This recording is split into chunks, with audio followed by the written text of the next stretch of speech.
and I was feeling so dissatisfied. I realized I'd been chasing an immature wanting. I'd been chasing all of that stuff I was reading about in tech publications and thinking I wanted to be one of those entrepreneurs, but it wasn't for me. And so I gave up my shares, I quit that .com, and then I needed to do something. This was 2010, and I thought, I want to learn surfing. What if I could get 250 people to join me in a beach in Costa Rica, put on a little festival where we can all study surfing, maybe have some personal growth talks, and maybe really have some great bonding events at night. That random idea became a festival called AFEST, A-F-E-S-T. That first festival sold out, it blew up, and then it continued growing and growing and growing. And within 2 years, everything I put in my life book came true. All of a sudden, I was speaking on stage. All of a sudden, I had all of these amazing people. Lisa Nichols, Chip Conley, all coming and speaking on stage with me. I had the inspiring friends.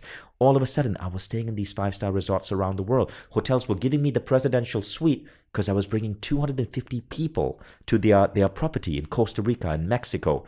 And the craziest thing was this. I put down I wanted to win an Emmy. Well, Nick Nanton, a film producer, came to one of our A-Fest.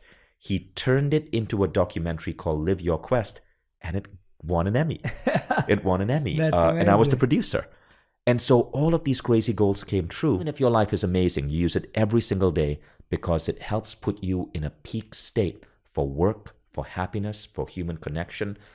And it puts you in this beautiful state where it almost feels as if the universe has your back. Like you have, the Tinkerbell fairy following you around, blessing everything you do and making your life magical.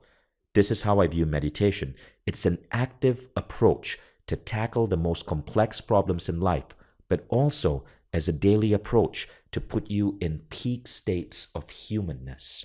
This is why I love talking to you, because I love that explanation. And I think that breakdown of how meditation can be used differently for different challenges is fantastic. And I love the analogy with the tea kettle we'll go with and the drill, because I do think you're right that we've made meditation, what you just said, is about becoming good at meditation, which is absolutely irrelevant to life.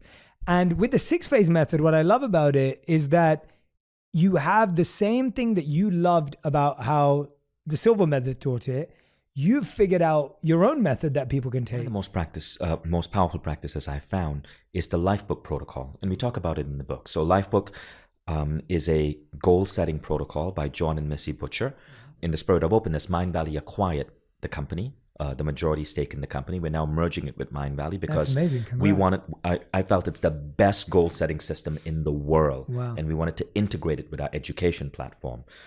Now, in Lifebook, one of the exercises you do is you look at your life from 12 different buckets, right? Your emotional life is one bucket. Your financial life is one bucket. Your character is one bucket. And already if you think about that, you find that most people tend to focus on just a few limiting buckets. They focus on goals for finance, goals for relationships, goals for work. But are we setting goals for the emotions we want to experience on a day-to-day basis? Yeah. And emotional mastery? Are we setting goals for the character, how we want to show up as a man or woman in the world? Lifebook makes you go deep. You really have to think about it. And at the end, you end up with a 100-page vision for your life. Now, within that 100-page vision, there are going to be things which are going to be unclear. And that's when the magic happens. So I remember when I was doing Lifebook in 2010, there was a particular category of the 12 categories called quality of life. And this is really where you put down your lifestyle, your home. And so I put down some really crazy things because they push you to dream big. I wasn't a speaker then. I said, I want to be speaking on stages around the world. And so the important thing is to really look at what would you do that even if you're not being paid, it's something that you would do anyway because it makes you come alive. Yeah. Very often your destiny, the stuff that you're meant to be doing, is something that you would do if you were not even getting paid for it. Very often, we do the opposite. Think about the standard American system, right? So you have people. So that one of the most common jobs that Americans go into is law. And I'm not dishing on lawyers. I'm just using this as a really interesting thing because I used to work in the legal industry. I used to sell software to law firms 20-something years back.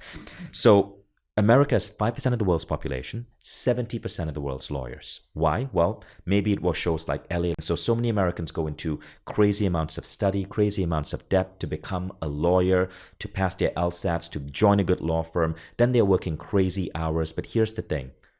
If you're a lawyer, you have a 50% statistical chance of suffering from clinical depression. I think a lot of people define their destiny quite early on in life. So this large number of Americans are going into a job that can make you depressed at an astonishing rate. But they do it, why? Because they are following the herd. This is a classic example of immature wanting. You're wanting what everybody else wants, not what could truly resonate with your soul.